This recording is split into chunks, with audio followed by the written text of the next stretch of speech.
Ang laki. 3, 2, 1. Yan, inverter generator. I-start nyo po ito sa pamamagitan nga po ng remote, saka sa pamamagitan po nitong start-stop button po na to.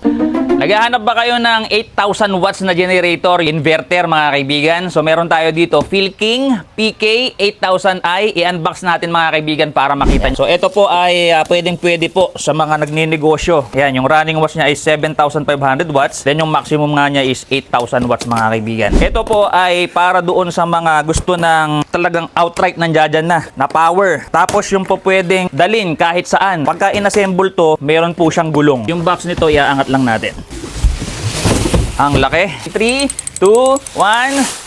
Yan, inverter generator. Pagkaangat nyo po, may kasama na po tayong manual. Tapos may remote na yan mga kaibigan kasi nga napapaandar po yan sa pamamagitan ng remote. So ito, meron siyang mga saksakan dito syempre. 20 volts. Tapos ang kagandahan kasi nito mga kaibigan, pwede po siya sa LPG, pwede po siya sa gas. Tapos meron po siyang eco on and off. Tapos may reset dito. Meron mga indicators po dito. Tapos dito sa ilalim, may kasama na po siyang para pwede nyo nang isaksak sa LPG. Dalawang option para i-start nyo po ito sa pamamagitan nga po ng remote, saka sa pamamagitan po nitong start-stop button po na to. Meron ditong ATS connector. So po pwede nyo pong kabitan ng ATS po ng Philking. Tapos ito nga, meron din siyang 12 volts po dito. Tapos meron saksakan ng mga USB. May Type-C at saka USB mga kaibigan. No? So po pwede nyo pong kabitan ng inyong mga cellphone, gadgets. Hindi po masisira kasi inverter nga po ito mga kaibigan. Nandito po yung battery mga kaibigan. So, nandito yung battery. Dito nyo po lalagay yung langis. So, syempre, nakatanggal po yung battery niyan para hindi po ma-discharge. So, ang ganda, di ba? May bukasan dito sa gilid. Ito yung gulong niya pag nakita nyo dyan. No?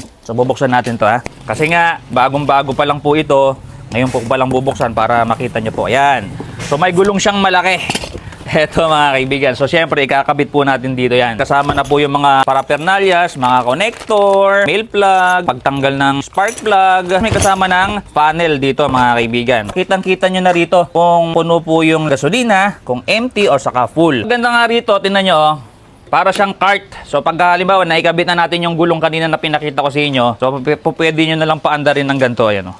Aangat nyo lang siyang ganyan. So yung gulong pala, ilalagay nyo dito sa harapan. Ayan, dito ilalagay yung gulong mga kaibigan. So kahit saan, pwede nyo dalhin. Portable pa rin. Pwede nyo dalhin sa mga camping ninyo. Halimbawa, meron kayong construction na gagawin. Pwede sa welding machine, sa mga power tools. So kung kailangan nyo po ng ganitong generator mga kaibigan na 8,000 watts, PM nyo na po ako. Iisa na lang po ito mga kaibigan na. So unahan na lang po kayo.